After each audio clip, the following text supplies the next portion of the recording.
સાવરકુંડલામાં સંસ્કૃત સપ્તાહ નિમિત્તે ભવ્ય ગૌરવ યાત્રા યોજાઈ। 750ની વધુ વિદ્યાર્થીઓ અને 7 જીવંત ઝાંખીઓ સાથે સાવરકુંડલાના માર્ગો પર ગુંજ્યો સંસ્કૃત ભાષાનો નાદ। શહેરની શૈક્ષણિક, સામાજિક અને ધાર્મિક સંસ્થાઓના ત્રિવેણી સંગમ સાથે નીકળેલી સંસ્કૃતિ યાત્રાએ જનજાગૃતિનો સંદેશ પ્રસરાવ્યો। સાવરકુંડલા ભારતીય સાંસ્કૃતિક વારસાની ધરોહર સમાન સંસ્કૃત ભાષાનું મહત્વ આધુનિક યુગમાં પણ જળવાઈ રહે અને યુવા પેઢી તેનાથી સુપેરે પરિચિત થાય તેવા શુભ આશય સાથે સાવરકુંડલા ખાતે સંસ્કૃત સપ્તાહની ઉજવણી અંતર્ગત એક અદ્ભુત અને ભવ્ય સંસ્કૃત ગૌરવ યાત્રાનું આયોજન કરવામાં આવ્યું હતું। આ ગૌરવ યાત્રાનો શુભારંભ સાવરકુંડલાની એસ.વી. દોશી ગર્લ્સ હાઈસ્કૂલ ખાતેથી કરવામાં આવ્યો હતો। યાત્રા શહેરના વિવિધ મુખ્ય માર્ગો પર ફરીને પ્રજાજનોના આકર્ષણનું કેન્દ્ર બની હતી। આ સાંસ્કૃતિક યાત્રામાં 750ની પણ વધુ વિદ્યાર્થીઓએ પૂર્ણ ઉત્સાહ અને શિસ્તબદ્ધ રીતે ભાગ લીધો હતો। જીવંત ઝાંખીઓ ટેબ્લો યાત્રામાં ખાસ તૈયાર કરવામાં આવેલા 7 અદ્ભુત ટેબ્લો રજૂ કરાયા હતા, જેને પ્રાચીન વારસો અને લોકજાગૃતિનો સંદેશો અસરકારક રીતે પહોંચાડ્યો હતો। તેમજ શહેરની વિવિધ શૈક્ષણિક સંસ્થાઓ, સામાજિક સંગઠનો અને ધાર્મિક સંસ્થાઓના સહયોગથી આ આયોજન ખરા અર્થમાં ભવ્ય બની રહ્યું હતું। આધુનિક સમયમાં પણ સંસ્કૃત ભાષા કેટલી ઉપયોગી અને વૈજ્ઞાનિક છે તેનો સંદેશ સમાજ સુધી પહોંચાડવાનો સરાહનીય પ્રયાસ કરવામાં આવ્યો હતો। શહેરના માર્ગો પર ભ્રમણ કર્યા બાદ આ ગૌરવ યાત્રા જે.વી. મોદી હાઈસ્કૂલના પાછળના ગ્રાઉન્ડમાં સંપન્ન થઈ હતી। યાત્રાના સમાપન બાદ ભાગ લેનાર તમામ બાળકો અને સહભાગીઓ માટે સાત્વિક અલ્પાહારની વ્યવસ્થા કરવામાં આવી હતી, જેનો બાળકોએ આનંદપૂર્વક આસ્વાદ માણ્યો હતો। સમગ્ર આયોજને સાવરકુંડલા શહેરમાં સાંસ્કૃતિક ચૈતન્યનો નવો સંચાર કર્યો હતો। રિપોર્ટર સમીર ખોખર, અમરેલી। સરકારી માધ્યમિક શાળા આચાર્ય તેમજ શાસનાધિકારી અને તાલુકાનું દળ સંસ્કૃત બોર્ડ દ્વારા નિયુક્ત સાવરકુંડલા તાલુકામાં આપે છે। ગુજરાત રાજ્ય સંસ્કૃત બોર્ડ, જિલ્લા શિક્ષણ અધિકારી કચેરી દ્વારા આયોજિત અને તાલુકા વહીવટીતંત્ર માન્ય પ્રાંત સાહેબના અધ્યક્ષ સ્થાને આજે આપણે સંસ્કૃત મહોત્સવ અંતર્ગત કુલ 3 દિવસ આપણે ઉજવવાનું નક્કી થયેલું। 25 તારીખે સંસ્કૃત ગૌરવ યાત્રા, 27 તારીખે સંસ્કૃત સંભાષણ દિવસ અને ત્રીજો દિવસ જે છે 29 તારીખ સંસ્કૃત સાહિત્ય। એના 3 દિવસની અંતર્ગત આજે ગુજરાત સંસ્કૃત ગૌરવ યાત્રાનું આયોજન કરવામાં આવ્યું। આ માન્ય નગરપાલિકાના પ્રમુખશ્રી, માનનીય અધ્યક્ષ, અમારા કમિટીના પદાધિકારીઓ, અગ્રણીઓ, વિવિધ સમાજના અને ગાયત્રી વિદ્યાલય પરિવાર તેમજ બ્રહ્માકુમારી અને વિવિધ સંસ્થાના આજે અમે એસ.વી. દોશી હાઈસ્કૂલ ખાતેથી શરૂ કરી રેલી। આ રેલીની અંદર વિવિધ સંસ્થાના અમે જય મોદી, ગુરુકુલ પરિવાર, મહિલા કોલેજ તેમજ તમામ પ્રાથમિક શાળા જે છે એ અને તમામ આખો અમે આ રેલીના માધ્યમ દ્વારા ગુજરાત રાજ્ય સંસ્કૃત બોર્ડના અંતર્ગત સંસ્કૃતને ઉજાગર કરતી આજના દિવસને અમે તાલુકા કક્ષાની રેલીનું આયોજન કર્યું। એમાં અમારા માન્ય જિલ્લા શિક્ષણ અધિકારી સાહેબ, પ્રાંત સાહેબ તેમજ નગરપાલિકા પ્રમુખ, આ સંસ્થાના આચાર્ય બેન ઉષાબેન તેમજ અમારા સહનોડલ ભાઈ શ્રી જયેશભાઈ અને તમામ સંસ્થાઓને ખૂબ અને મીડિયા અને પોલીસ વિભાગના સૌના સાથ સહકારથી આજે અમે સંસ્કૃત ગૌરવ યાત્રા આશરે 675 જેટલા વિદ્યાર્થીઓને રેલી સ્વરૂપે કાઢ્યું। એમાં બધાનો સહયોગ મળવા બદલ અમે આભારી છીએ। જૂનાગઢ સાંપ્રત સંસ્થા દ્વારા સ્માઇલ પ્રોજેક્ટ અંતર્ગત ભિક્ષુકનું રેસ્ક્યુ। સાંપ્રત education and charitable trust Junagadh સંસ્થા અતિ ગંભીર અનાથ દિવ્યાંગ બાળકો માટે કામ કરે છે। સામાજિક ન્યાય અને અધિકારિતા ભારત સરકાર દ્વારા સાંપ્રત સંસ્થાને સ્માઇલ પ્રોજેક્ટ ભિક્ષાવૃત્તિ નિવારણ પ્રોજેક્ટ જૂનાગઢ જિલ્લામાં મંજૂર થયેલ છે। તારીખ 23 ઓગસ્ટ 2026ના રોજ બિલખા રોડ પર એક માનસિક અસ્થિર ભિક્ષુક ફરે છે તેવો એક ફોરેસ્ટર સાહેબનો ફોન આવેલ। તેથી જૂનાગઢ સ્માઇલ ટીમ દ્વારા તરત એક્શન લેવામાં આવેલ અને યુનિવર્સિટી પાસે આ વ્યક્તિનું રેસ્ક્યુ કરવામાં આવેલ અને તેમને સેન્ટર હોમ ખાતે લઈ આવેલ। અહીં આ ભિક્ષુકને નવડાવી સાફ કરેલ, પછી તેને ભોજન કરાવવામાં આવેલ છે। આમ સંસ્થા દ્વારા આજે પ્રથમ ભિક્ષુકોને શેલ્ટર હોમમાં આશરો આપેલ છે અને તેમનું કાઉન્સેલિંગ કરવામાં આવશે। હાલ આ વ્યક્તિ માનસિક અસ્થિર જણાય છે, તેમ છતાં તેમના પરિવાર સુધી પહોંચવા જૂનાગઢ સ્માઇલ ટીમ તથા સંસ્થાના પ્રમુખ મહેન્દ્રભાઈ પરમાર સતત પ્રયત્ન કરી રહી છે।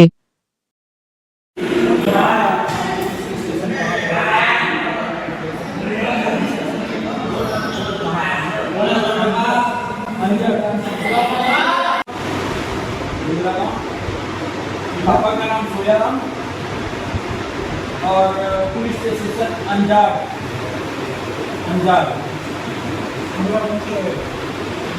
गुंडा कौन सी जिले में पड़ता है? यूपी बिहार कहाँ? महाराष्ट्र गुजरात से। Sampat education and charitable trust की तरफ से हम सब टीम मेंबर्स हमारे संपत एजुकेशन में अभी एक गवर्नमेंट का स्कीम चल रहा है स्माइल प्रोजेक्ट, जिससे हम बेगर्स को यहाँ पे लाते हैं शेल्टर होम में, उनको काम सिखाते हैं और उन्हें बेगर्स छोड़ने का प्यार से उनको उसके बारे में बताकर उनसे वो काम छुड़वाते हैं। अभी हमारे पास कल हम लोगों ने हमारे पास कॉल आया एक जागरूक नागरिक का, जिनके तरफ से ये बताया गया कि वो थोड़ी मेंटली उनका मेंटल हेल्थ खराब है, उसको आप यहाँ से रेस्क्यू करिए। हमारी टीम शाम कल 6 बजे रेस्क्यू के लिए गई, जिससे हम उन्हें रेस्क्यू करके अपने शेल्टर होम में लाया, उनको नहलाया धुलाया और उनके पूरे बॉडी का जो भी कचरा था वो साफ किया और उन्हें अच्छे तरीका से तैयार करके और उन्हें शेल्टर होम में सोने के लिए भेज दिया। सुबह में जब हम लोगों ने उनके पास जाकर काउंसलिंग करने की कोशिश की तो वो बस अपने नाम के सिवाय कुछ और बता नहीं पाया। इसके चलते हम उन्हें अभी शेल्टर होम में रखे हैं। मेंटली वो अभी ठीक नहीं है, जब मेंटली वो प्रिपेयर्ड हो जाएंगे हम उनसे काउंसलिंग करेंगे। Samprat education charitable trust Bilkha road આપણી સંસ્થામાં દિવ્યાંગ બાળકો માટે વિવિધ કાર્યક્રમો થાય છે। તેમની સાથે સાથે સ્માઇલ પ્રોજેક્ટ જે સરકાર દ્વારા સંચાલિત છે તેમાં જે રોડ ઉપર રખડતા ભટકતા હોય અથવા તો ભિક્ષાવૃત્તિ કરતા હોય એમાં કોઈ પણનો ફોન આવે અથવા તો અમારા ધ્યાનમાં સર્વેમાં મળે ત્યારે એમને સંસ્થામાં લઈ આવી પુનર્વસનના સારા કાર્યો થાય છે। જે લોકોને ખરેખર રોજગારીની જરૂર છે એમને રોજગારી આપવી, તેમજ કોઈ રોડ ઉપર રખડતા હોય અને કોઈ સેવકનો ફોન આવે કે આ જગ્યાએ આવી રીતે ટૂંકમાં માનસિક જે બીમાર છે એવા રખડતા હોય તો એવાને પણ અમે લઈ આવી અને સારા થાય એવા અમે પ્રયત્નો કરીએ છીએ। પહેલાં તેમને લઈ આવી અને સારવાર કરીએ, તેમને ભોજન મળી રહે એવા શેલ્ટરોમાં સતત પ્રયત્નો થતા હોય છે।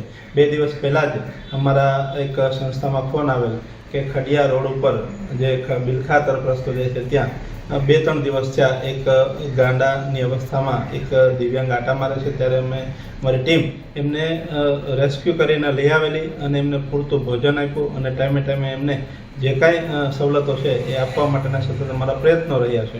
આવી રીતે સતત થોડાક સમયમાં જ આ સ્માઇલ પ્રોજેક્ટ અંતર્ગત ઘણા લોકોને અમે રેસ્ક્યુ કરી અને પુનર્વસન તરફ આગળ વધીએ છીએ। એમના મા બાપ ક્યાં છે એ ગોતવાના પ્રયત્નો કરીએ છીએ।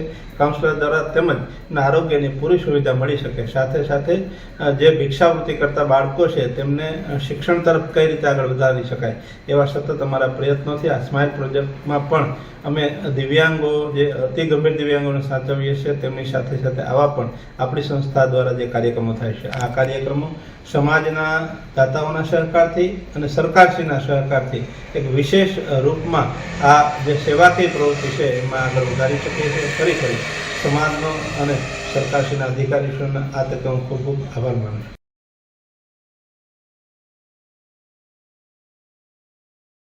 સિંહના મારણમાં ખલેલ પહોંચાડવાના કેસમાં તમામ 9 ઇસમો જામીન મુક્ત। જૂનાગઢના પ્લાસવા ગામના 9 ઇસમોની જૂનાગઢ વન વિભાગ દ્વારા અટકાયત કરવામાં આવી હતી। જૂનાગઢ મહાનગરપાલિકાની ઈવનગર ખાતે આવેલી કચરા સાઇટ નજીક સિંહ દ્વારા મારણ કરવામાં આવ્યું હતું। આ દરમિયાન પ્લાસવા ગામના કેટલાક ઇસમોએ સિંહના મારણમાં ખલેલ પહોંચાડી સિંહને પજવણી કરી હોવાના આક્ષેપ સાથે વન વિભાગ દ્વારા ફરિયાદ નોંધવામાં આવી હતી। વન વિભાગના જણાવ્યા મુજબ સિંહના મારણ દરમિયાન સિંહને પરેશાન કરવામાં આવ્યો હોવાનો આરોપ હતો। જો કે સમગ્ર બનાવ રેવન્યુ વિસ્તારમાં બન્યો હોવાનું સામે આવ્યું છે। રેવન્યુ વિસ્તારમાં અવારનવાર સિંહો આવી ચડતા હોય છે। અટકાયત કરાયેલા ઇસમો વન વિભાગની હદમાં ગયા ન હોવાનું તેમજ સિંહને હેરાન કરવાનો તેમનો કોઈ ઈરાદો ન હોવાનું તેમના પક્ષે જણાવવામાં આવ્યું હતું। તેઓ માત્ર સિંહ દર્શન કરી રહ્યા હોવાનું પણ રજૂ કરવામાં આવ્યું હતું। આ કેસમાં આરોપી પક્ષ તરફથી વકીલ શ્રી આર ડી ઠાકર, એ દુરવેશ એ કુરેશી અને એમ પઠાણ દ્વારા નામદાર કોર્ટ સમક્ષ ધારદાર દલીલો કરવામાં આવી હતી. બંને પક્ષોની દલીલો સાંભળ્યા બાદ નામદાર કોર્ટે અટકાયત કરાયેલા તમામ 9 ઇસમોને જામીન પર મુક્ત કરવાનો હુકમ કર્યો હતો. આ મામલે કોર્ટના નિર્ણય બાદ પ્લાસવા ગામના તમામ 9 ઇસમોને રાહત મળી છે. આજરોજ ફોરેસ્ટ ડિપાર્ટમેન્ટ દ્વારા જૂનાગઢના નામદાર ચીફ જ્યુડિશિયલ મેજિસ્ટ્રેટ સાહેબમાં પ્રોડક્શન કરવામાં આવેલું.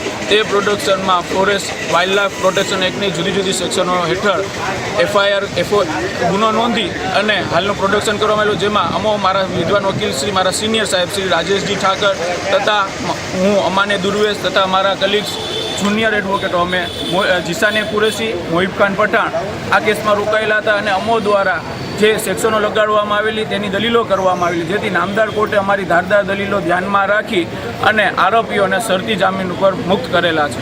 કેટલા આરોપીઓ પર કઈ રીતની દલીલ, ક્યાં પોઈન્ટની દલીલ લેવી? જેમાં હાલનો કેસ કોઈ શિકાર કરવાનો કેસ નથી, ઓનલી ફોર ઓનલી વિડીયો ઉતારવાનો છે અને જે શિકાર કરી રહ્યા હતા તે જોયેલો હતો અને તે વિડીયોનો કોઈ પીછો કરવામાં આવેલો હોય હાલનો એવો કેસ ન હતો, જેથી તે તમામ પોઈન્ટો નામદાર કોર્ટે કન્સિડર કરીને આરોપીને જામીન પર મુક્ત કરેલા છે. આ લોકો જે આરોપ રાખ્યો છે જે રીતની વાત છે તે રીની બંધોને ખરેખર આ સર્વે નંબરની વાત હતી. તે જે જગ્યા હતી તે કોઈ જંગલ વિસ્તાર નથી, તે રેવન્યુ વિસ્તાર હતો. એટલે હાલના કેસમાં કોઈ તે જંગલ વિસ્તારમાં કોઈ એનું પ્રવેશ કરેલો એવું બનેલ નથી, તે પણ નામદાર કોર્ટે કન્સિડર કરેલું છે. આજરોજ ફોરેસ્ટ ડિપાર્ટમેન્ટ દ્વારા જૂનાગઢના નામદાર ચીફ જ્યુડિશિયલ મેજિસ્ટ્રેટ સાહેબમાં પ્રોડક્શન કરવામાં આવેલું. તે પ્રોડક્શનમાં ફોરેસ્ટ વાઇલ્ડલાઇફ પ્રોટેક્શન એક્ટની જુદી જુદી સેક્શનો હેઠળ FIR ગુનો નોંધી અને હાલનું પ્રોડક્શન કરવામાં આવેલું, જેમાં અમો મારા વિદ્વાન વકીલ શ્રી, મારા સિનિયર સાહેબ શ્રી રાજેશજી ઠાકર તથા હું અમાને દુર્વેશ તથા મારા કલીગ્સ જુનિયર એડવોકેટો અમે જીસાને કુરેશી, મોહિબ ખાન પઠાણ આ કેસમાં રોકાયેલા હતા અને અમો દ્વારા જે સેક્શનો લગાડવામાં આવેલી તેની દલીલો કરવામાં આવેલી, જેથી નામદાર કોર્ટે અમારી ધારદાર દલીલો ધ્યાનમાં રાખી અને આરોપીઓને શરતી જામીન ઉપર મુક્ત કરેલા છે. કેટલા આરોપીઓ પર કઈ રીતની દલીલ, ક્યાં પોઈન્ટની દલીલ લેવી?